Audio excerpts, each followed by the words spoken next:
Sure అండి. ఇప్పుడు మీరు ఇందాక డిస్క్రైబ్ చేసినంత వాజ్ వెరీ యాక్యురేట్ అండి. You summed up the entire discussion beautifully అండి. మొత్తం కూలంకషంగా మొత్తం అంతా చెప్పారు మీరు. సో దీని గురించి ఇండస్ట్రీ ఎక్స్పర్ట్స్ ఏమంటున్నారో కూడా చూద్దామండి. ఇప్పుడు యాంథ్రోపిక్ ఏఐ ఆయన క్లాడ్ టూల్స్, క్లాడ్ కోవర్క్ ఇవన్నీ కనిపెట్టిన అతను ఆయన ఏమంటున్నారంటే this will replace 80% of all entry jobs అంటున్నారండి. అంటే మొత్తం ఉన్న జాబ్స్లో 80% పోతాయని యాంథ్రోపిక్ CEO చెప్తున్నారు. ఇది 1 లీడర్. దీనికి supporting Elon Musk is also globally big leader. ఆయన ఏమంటున్నారంటే 90% of the people will lose their jobs. వీళ్ళకి మనం ఎలాగైతే ఆంధ్రప్రదేశ్లో అందరికీ డబ్బులు ఇస్తున్నాం కదా ఇంటికి మన పెన్షన్ లాగా, అలాగే ఎంప్లాయీస్ అందరికీ కూడా డబ్బులు ఇవ్వండి. 90% of the people will not have jobs అని ఎలాన్ మస్క్ గారు is on record saying universal basic income ఏమందంటే ఎవరికి ఉద్యోగాలు ఉండవని చెప్తున్నారు ఆయన. This is what 2 of the big people in the world are saying. అలాగే శ్రీధర్ వెంబు గారు మన జోహో కార్పొరేషన్ ఇండియాలో ఆయన అడిగారు దీని మీద స్పందన ఏంటని. ఆయన కూడా ఇది ఇంచుమించు కరెక్టే, మరి ఏం చేయాలని అడిగితే చాలామంది ఆల్టర్నేటివ్ ఎంప్లాయ్మెంట్కి వెళ్ళిపోవాలి, ఇందు మీద డిపెండ్ అవుతుంది కంటే అని. దిస్ ఇస్ శ్రీధర్ వెంబు గారు ఆన్ రికార్డ్ అండి. ఇది మనం చెప్పి what experts globally in India have said అండి. ఈ పెద్ద దిగ్గజ కంపెనీలు అంటే ప్రీవియస్ ఇయర్ అన్ని top companies in India have hired only 7 people అండి.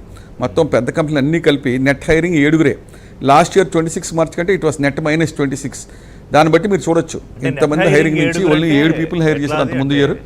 నెలక ఎట్లా నెట్ హైరింగ్ 7 అంటే ఒక 50,000 మందిని హైర్ చేసేస్తే, ఒక 50,000 మందిని పీకేస్తే 50,000 7 మందిని హైర్ చేశారండి. 50,000 మందిని పీకేస్తారు అనుకోండి, 50,000 7 మందిని హైర్ చేసినట్టు 7 హైర్ చేశారు. మొత్తం అన్ని సాఫ్ట్వేర్ కంపెనీలు ఇండియాలో కలిపి net hiring was only 7 people the previous year అండి.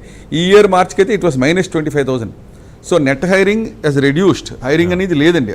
హైర్ చేసినా కూడా మీరు ఒక 50,000 మందిని హైర్ చేస్తే 75,000 మందిని తీసేస్తారన్నమాట. So that is on record. ఇందాక మీరు చెప్పారు Oracle has fired 30,000 people. Meta ఇవాళ 20th యాజ్ వీ స్పీక్, ఇవాళే డేట్ ఆల్దే May 20th 8,000 people they are laying off. 6,000 people on board చేసే వాళ్ళని ఆపారు. ప్లస్ 8,000 మంది కాకుండా ఇంకో 7,000 మందిని రీఅసైన్ చేశారండి. అది మనకి ఇంపార్టెంట్. అంటే రీఅసైన్ అంటే ఇంకొక టీమ్స్కి రీఅసైన్ చేసి మీరు ఏఐ మీద అప్గ్రేడ్ అవ్వండి, అప్గ్రేడ్ అయితే they will be in the job అండి. అప్గ్రేడ్ అయిన వల్ల అందులో 7,000 మళ్ళీ 3,500 నెక్స్ట్ క్వార్టర్లో తీసేస్తారండి. ఇది కాకుండా సిస్కో 4,000 పీపుల్ తీస్తారు. నాన్ ఐటీలో స్టాండర్డ్ చార్టెడ్ కూడా తీస్తారు. So you will see the spreading.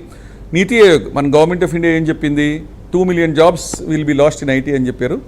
But 4 million will be created over period of time అన్నారు. అంటే ఇంతకుముందు మీరు చూస్తే ఇంతకుముందు మ్యానుఫ్యాక్చరింగ్ మెషినింగ్ ఆటోమేషన్ అవుతున్నప్పుడు భారతదేశంలో చాలా జాబ్స్ పోతాయి, ఇవన్నీ మిషన్స్ అన్నీ అవసరం లేదన్నారు కదండి. బట్ అది అంతా తప్పు ప్రూవ్ అయ్యి ఎంత ఆటోమేషన్ చేసినా మ్యానుఫ్యాక్చరింగ్ రంగంలో ఎన్నో టెక్స్టైల్ ఇండస్ట్రీలో కానీ అదర్ ఇండస్ట్రీస్లో మెషిన్స్ వచ్చినా కూడా net manufacturing jobs have increased. అలాగే బ్యాంకింగ్ ఆటోమేషన్ జరిగినప్పుడు చాలామంది బ్యాంకింగ్ యూనియన్స్ అందరూ స్ట్రైక్ చేశారు. అంతా మీరు అన్ని ఇంటర్నెట్ ఎనేబుల్డ్ బ్యాంకింగ్ చేస్తున్నారు, బ్రాంచ్లకి అక్కర్లేదు, బ్యాంక్ రావక్కర్లేదు. But net hiring in banking has increased అండి.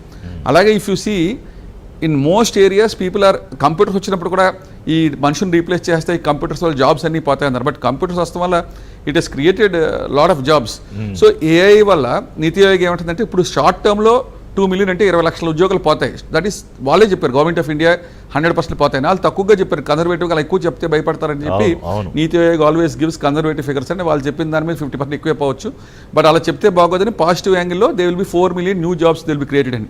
ఉప్పొరకు మీరు చూసుకుంటే ఇందాక చెప్పిన ఎగ్జాంపుల్స్ వల్ల ఎప్పుడు డిస్రప్ట్స్ వచ్చినప్పుడు టెంపరీ లాస్ ఉంటుందండి. బట్ లాంగ్ టర్మ్లో definitely new jobs will be created, new ecosystem will be created, new opportunities will be created. దీంతో వచ్చిన డబుల్ డిప్లాయ్మెంట్తో ఇవాళ చూస్తే ఇవాళ మెటా మీరు చెప్పారు కదా 8,000 మందిని ఇవాళ తీస్తుంది కదా. They are investing only in 2026 $125 billion అండి. 125 to 145 billion. $1 billion అంటే 9,500 కోట్లు. అంటే చూడండి 9,500 కోట్లు ఇంటూ 125 అన్ని లక్షల కోట్లు they are investing only this year.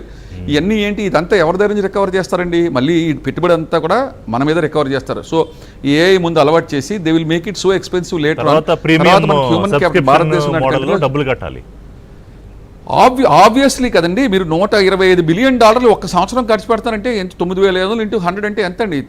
9 లక్షల కోట్లు, 10 లక్షల కోట్లు ఒక్క సంవత్సరంలో ఖర్చు పెడతారంటే ఒక గూగుల్ డేటా సెంటర్ వచ్చింది అనుకుంటున్నాం మన 1,00,000 కోట్లతో. వాళ్ళు 10 లక్షల కోట్లు they are spending only for AI upgradation this year. ఇదంతా ఎవరి దగ్గర తీసుకెళ్తారండి? మళ్ళీ కరెక్ట్. కాన్ఫిడెన్స్ నేను చెప్పేది ఏంటంటే షార్ట్ టర్మ్ పెయిన్ ఉన్న లాంగ్ టర్మ్లో మన మీద వేసినప్పుడు our human capital will be cheaper అండి. So temporarily we have to upgrade our selves. Definitely ఏఐలో అప్గ్రేడ్ అయితే Yeah, శ్రీధర్ గారు. They'll be future and people who have common sense who understanding of client requirements వీళ్ళందరికీ growth ఉంటుందండి.